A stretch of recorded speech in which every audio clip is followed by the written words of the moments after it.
Patrol Bismarck the fixtures omobe telecasting ato so na yenye adwuma kakra Eugene say I'm ready to avail myself say examiner bia na obesete questions a free match day enhanced security protocol no be I'm ready for that exams. You are ready for that exam? Yes, because say the documents me hu ba bia menya enhweye Eugene solution na ye pesisi on there is a solution our document match day enhanced security name on say every Monday my point in is based on this document on say Eugene who be say how relevant are these games and the match day enhanced security protocols ni point 13 a status weekly security evaluation and assessment of matches. Ninchira asiane say wiki biya no. FA ebe set up security committee ewo FA ho wiki biya no match biya beba so Eugene. Omo beye evaluation. No my assessment. No more the needed games e was say enya the maximum attention. One, that game against Baseke Holy Stars Nations FC. I don't think FNO a weekly security evaluation and assessment on that game. Now week winner, last week, they crowning the champion, said the Madiba Estate and Eugene. I think sir naka was komoko point B. Na point B no say na estate ewo document him. Point 13B. Or say there shall be a weekly assessment of all matches to group them according to their risk levels to gather the needed attention and monitoring. Aside from the conventional categorization of matches, the GFA Safety and Security Committee shall develop a new assessment model taking into consideration all risk factors and regrouping them into levels of risk. Stated in the document. Stated in the document, they say the GFA Safety and Security Committee, wiki biano games biya bebaswa, they are going to evaluate the games, they are going to assess the games, and they are going to do that based on risk aligned to the games. Me just say every phone documents no more. Until you Madiba can say sports minister use word be clueless or you sue to the football administrators, but directly it has to go to GFA ESCO members. Among her documents. Documents you and American among because documents no the buy no him. The sad aspect of mail code documenting. On said document muhima club administrators function to do.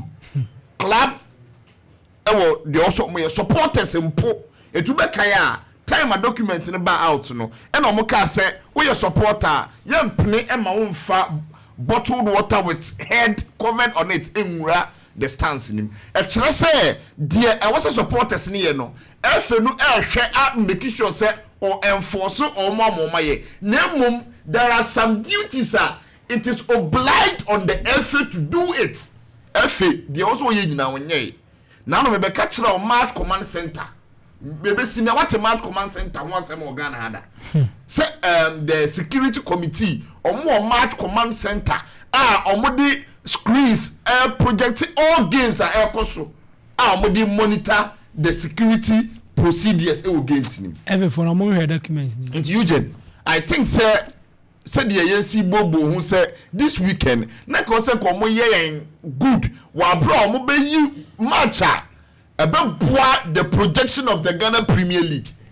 Now so look at fixtures of Mubabu. It wait say they did not evaluate the games and omo assess games no. Na ko ma ye we are Eugene na kaminu mienu na kayin game e was here. Say have we moved on from Omon Bezo Musiki survivor no? omo musiki survivor say no e ho no etimi go Frankadam bia e ho no on say you we are not serious as a nation. So I think say football am I aware say we are evaluating games no matter say game but they are not doing it.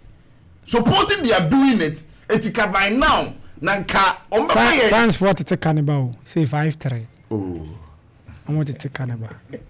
Twaso.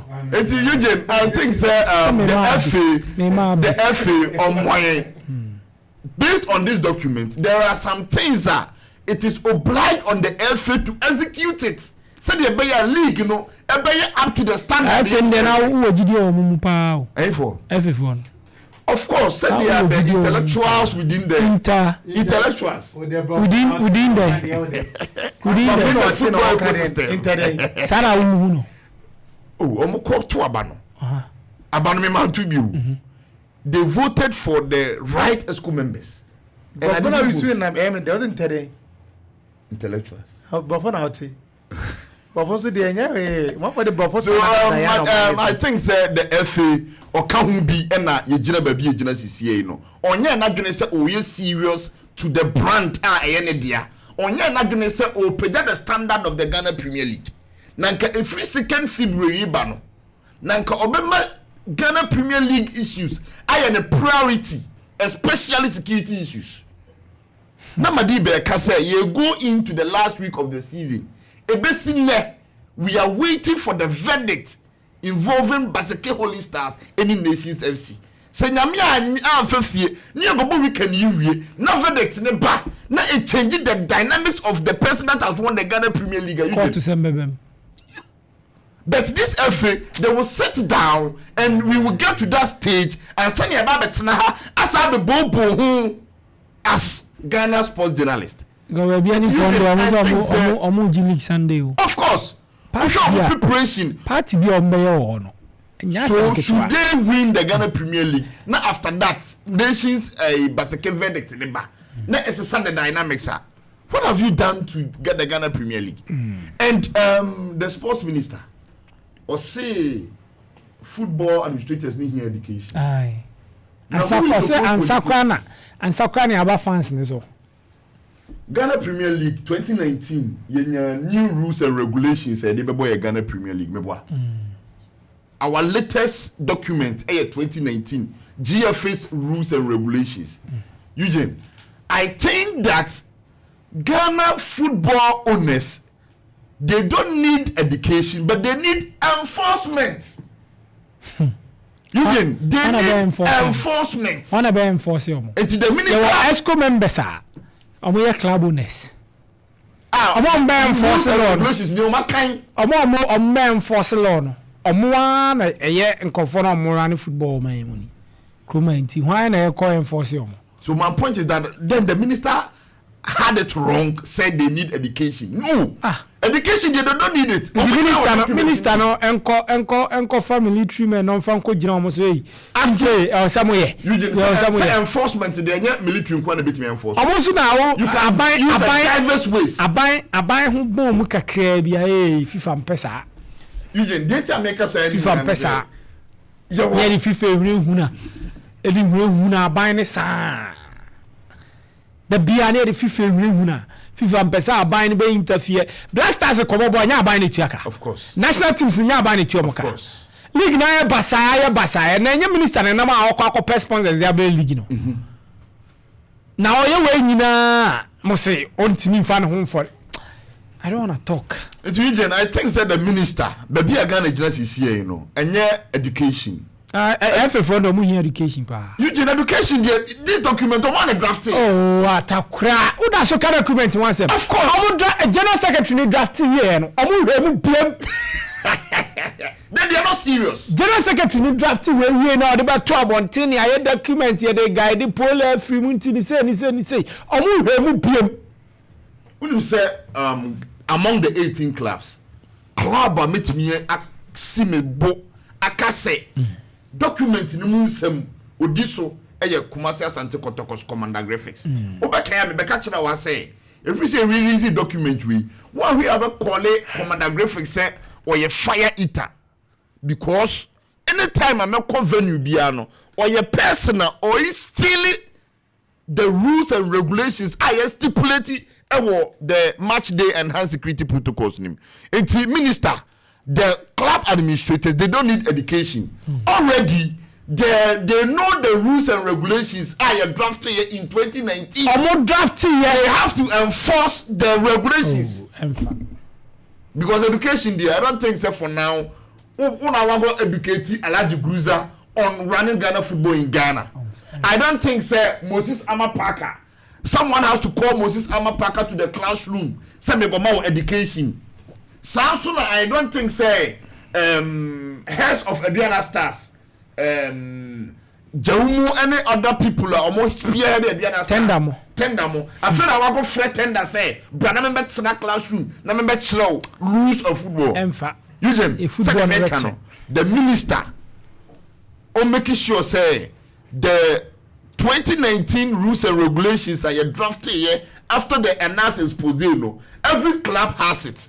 After that, most of the enhanced security protocol abeka home. Documents nearby now. Documents nearby now. And yeah, no more now. Moka say club will be installing CCTV cameras on the venue. And yes, documents. Away. It's you. You must say also why now say making sure say the clubs. There be na GFA president no. GFA president. On the dreams have seen on my install this animal. Your problem. There be me bisa. I don't think they've done it. Now Eugene, and you say one incident this year. Did we have CCTV cameras operational on that day? Mate, me da say Ghana for free. Why, mam ne Ghana for me. Because me wo anyum bi a me de.